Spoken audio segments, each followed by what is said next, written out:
Bienvenue dans les énergies scolaires. Épisode 133. Extra classe. Je m'appelle Emmanuelle Pillot, j'enseigne à Bon-Étage dans un petit village du Haut-Doubs en maternelle, niveau moyen-grand. L'école, on en parle beaucoup. Mais est-ce qu'on l'écoute vraiment ? Les énergies scolaires.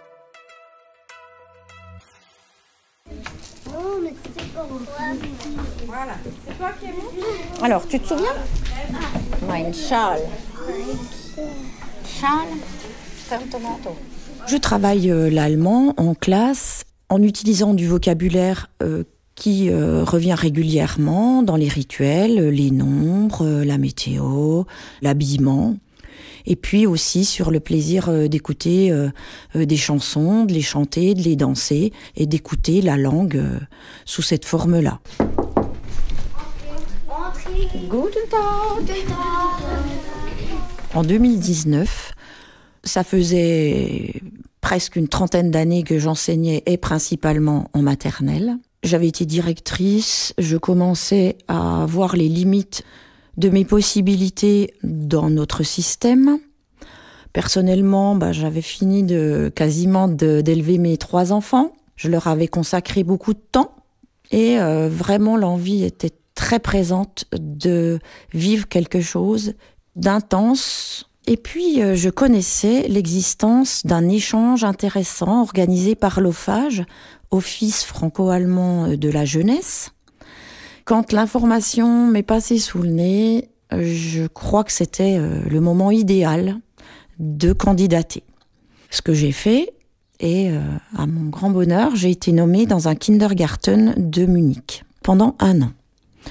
J'ai découvert ma mission.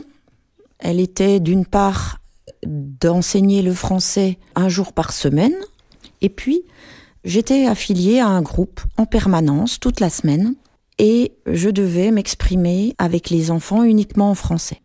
Au moment de l'habillement, les repas, puisqu'ils prennent 3 repas au kindergarten, des jeux sur les activités extérieures, bref, une langue française en immersion pour ces enfants-là. Ce que j'ai découvert dans ce kindergarten a été très très frappant, c'est que d'une part, ce n'est pas une école, c'est un jardin d'enfance qui peut être l'équivalent d'une crèche. Donc les enfants ne viennent pas apprendre quelque chose, ils viennent apprendre à vivre ensemble, apprendre à se comporter, à gérer leur quotidien. Donc les adultes présents sont des éducateurs, ils ne sont pas enseignants. Une différence très importante aussi est comment la société, comment le parent, comment l'éducateur considère l'enfant. Il est responsable de ses comportements. Bien sûr, accompagner, c'est toujours cette notion d'accompagnement. Par exemple, la notion de risque. On ne supprime pas les risques. On le laisse vivre ses expériences en le protégeant.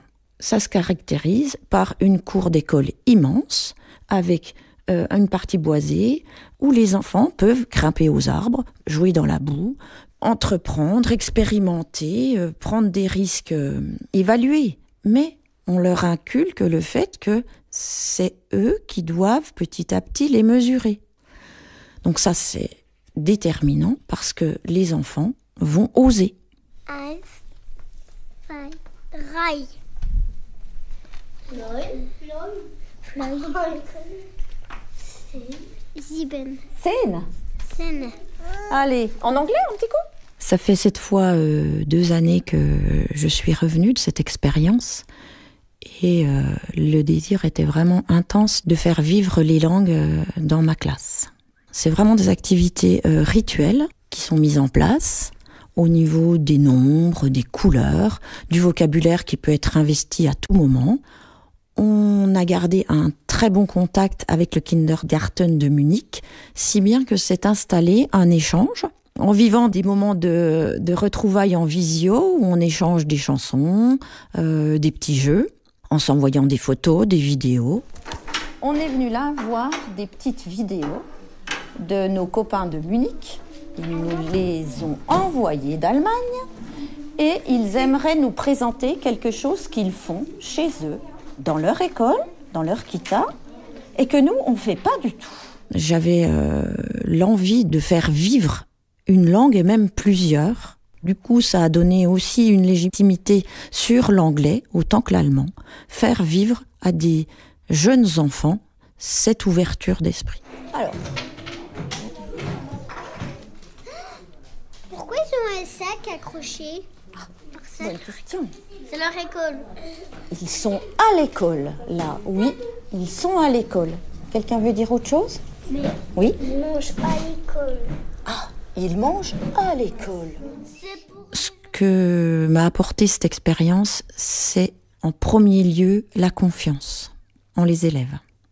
Et ça a été construit au cours de mon séjour. C'est-à-dire que mes collègues, leur regard posé sur moi m'a énormément donné confiance. Donc, au retour, quand on s'adresse aux élèves, cette confiance est là et elle se propage aux élèves. Ça entraîne forcément une plus grande simplicité dans les choses proposées et dans la façon de les proposer, plus de sérénité.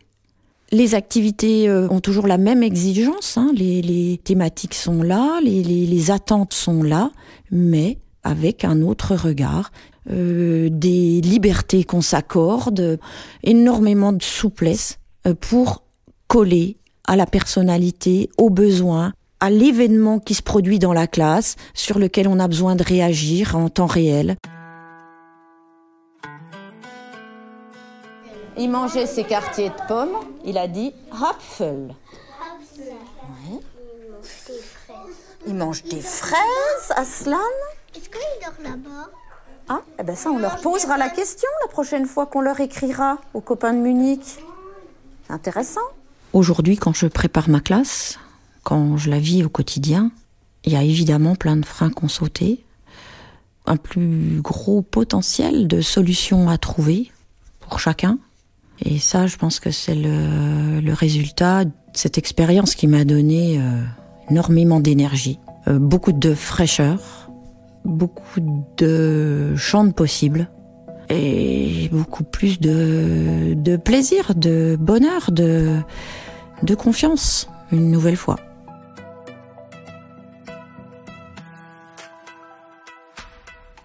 Vous venez d'écouter un épisode des Énergies scolaires. Si ça s'est bien passé, n'hésitez pas à laisser un avis sur votre plateforme d'écoute. À bientôt sur Extra Classe. Une production Réseau Canopé 2024. Extra Classe.